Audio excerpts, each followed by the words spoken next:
500 సంవత్సరాల క్రితమో 600 సంవత్సరాల క్రితమో ఒక పెద్ద మనిషి ఎవరైనా చనిపోతే అక్కడ దర్గా కట్టుకుంటే, లేదంటే ఒక మసీదు కట్టుకుంటే, లేదంటే ఒక ఖబరస్థాన్ కట్టుకుంటే, ఈ చట్టం వచ్చిన తర్వాత మీ దగ్గర పేపర్లు ఏమున్నాయి అంటే మా దగ్గర పేపర్లు లేవు, 500 సంవత్సరాల నుంచి మేము ఇక్కడే నమాజు చేసుకుంటున్నాము, ఇక్కడే మా దర్గా ఉంది, ఇక్కడే మా మసీదు ఉంది, ఇక్కడే మా ఖబరస్థాన్ ఉంది అని చెప్తే దానికి ఏం లెక్క చేయకుండా మీ దగ్గర పేపర్లు లేవు కాబట్టి దీన్ని మేము మూసివేస్తున్నామని చెప్పి ఒక అధికారి చెప్తే దానికి మూసివేసే పరిస్థితి వస్తుంది. కాబట్టి ఆ వక్ఫ్ బై యూజర్ కన్నా మీరు తీయొద్దండి అని చెప్పి కూడా చాలా క్లారిటీగా చెప్పడం జరిగింది. అలాగే అథారిటీ మొత్తము కలెక్టర్కే ఇస్తాము అని చెప్పి చెప్పడం జరిగింది. ఈ బిల్లులో కలెక్టర్ గారు, రెవెన్యూ అధికారులు ఎవరు ఉంటే ఏ ప్రభుత్వంది నడుస్తుంటే ఆ ప్రభుత్వంది వాళ్ళు వినాల్సిన పరిస్థితిలో ఉంటారు.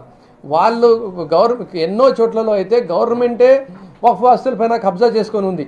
అలాంటప్పుడు వాళ్ళు గవర్నమెంట్ సైడ్కే చేస్తారు కానీ వక్ఫ్ సైడ్ చూడరు అని చెప్పి కూడా క్లారిటీగా చెప్పిన కలెక్టర్ గారికి అధికారులు ఇవ్వాలా అని చెప్పి చెప్తారు. చంద్రబాబు నాయుడు గారు మేము ఒక అమెండ్మెంట్ పెట్టినాము, కలెక్టర్ గారికి పెట్టొద్దండి, దానికన్నా పైన ఒక అధికారికి పెట్టండి అని చెప్పి చెప్తారు. సార్, ఈ అధికారి ఉండని ఆ అధికారి ఉండని అందరూ మీ మాట వినాల్సిందే. ఎవరు ముఖ్యమంత్రి ఉంటే, ఎవరు ప్రధానమంత్రి ఉంటే, వాళ్ళది ఎవరిది నడుస్తుంటే వాళ్ళు ఏమి చెప్తే అదే నడుస్తుంది. కాబట్టి మరి వాళ్ళు ఎలా మమ్మల్ని కాపాడగలుగుతారు? అలాంటప్పుడు మళ్ళీ కోర్టులు ఎందుకు? అన్నీ కూడా కలెక్టర్ గారి చేతిలోనే మొత్తము హైకోర్టు ఎందుకు, జిల్లా కోర్టు ఎందుకు, సుప్రీంకోర్టు ఎందుకు? మొత్తము రెవెన్యూకే వాళ్ళకే అధికారులు ఉన్నాయి కదా, మరి కలెక్టర్ గారికి ఫైనల్ అథారిటీగా ఎందుకు పెట్టడం లేదు? మరి వక్ఫ్లో మాత్రమే ఎందుకు కలెక్టర్కి పూర్తిగా వాళ్ళకే న్యాయం చేసే హక్కు ఎందుకు ఇస్తున్నారని చెప్పి కూడా మా వాళ్ళు ఎంత మొత్తుకొని చెప్పినా బేఖాతరు చేసి కలెక్టరే సుప్రీం అథారిటీ అని చెప్పి ఇవ్వడం జరిగింది. అలాగే వక్ఫ్ ప్రాపర్టీని సెంట్రల్ డేటాబేస్లో 6 నెలల లోపల ఎక్కియకపోతే మళ్ళీ మనము ఈ వాళ్ళకి అసలు హక్కు ఉండదు వక్ఫ్ ప్రాపర్టీ అని చెప్పి ఈ నిబంధన వాళ్ళకు ఏమి ఉండవు, చట్టాలు వర్తించవు అని చెప్పే విధంగా కూడా ఈ చట్టంలో చెప్పడం జరుగుతుంది. అలాగే ప్రతి ఒక్కరు కూడా ఈరోజు వందలాది సంవత్సరాల నుంచి కలిసి మెలిసి ప్రశాంతంగా జీవిస్తున్నాము.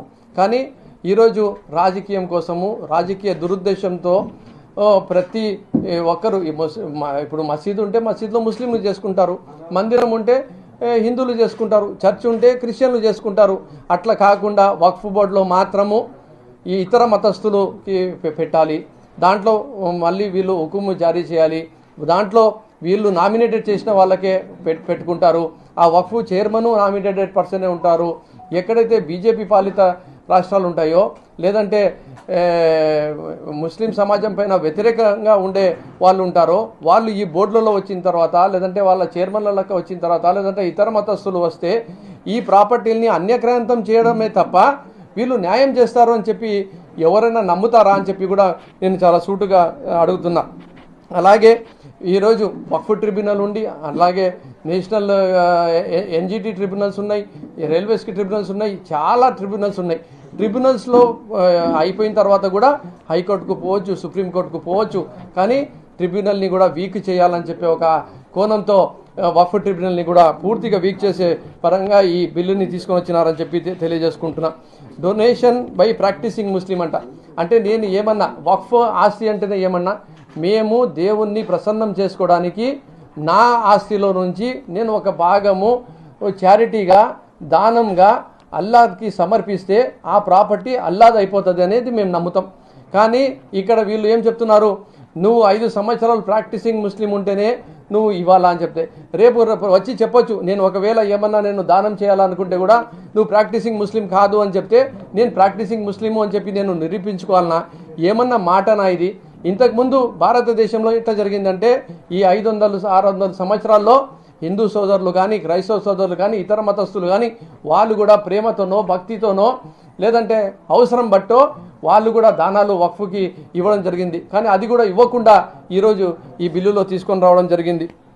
అలాగే ఒక్క ముస్లిం లెజిస్లేచర్ అంటే పార్లమెంటేరియన్ కూడా ఈ పార్లమెంట్లో ఈ బిల్లుని సమర్థించలేదు. బీజేపీలో ఒక్క మెంబర్ ఆఫ్ పార్లమెంటు ముస్లిము లేడు.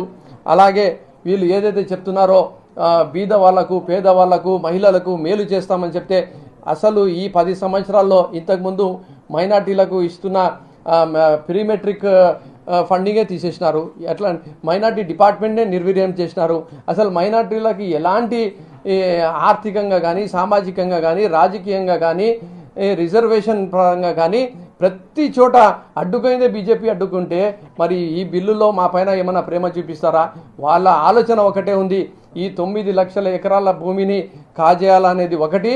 రెండోది, హిందూస్లో ముస్లిమ్స్లో ఏ ప్రశాంతమైన వాతావరణంలో బతుకుతున్నారో దానిని వాళ్ళు హాని కలిగించడానికి, వీళ్ళలో క్లియర్గా ఒక చీలిక తీసుకొని రావడానికి మందిర్ మస్జిద్ అనేది ప్రతి గల్లీలో కూడా, ప్రతి వీధిలో కూడా, ప్రతి ఊర్లో కూడా, ప్రతి సిటీలో కూడా వచ్చేటట్టు చేయాలా.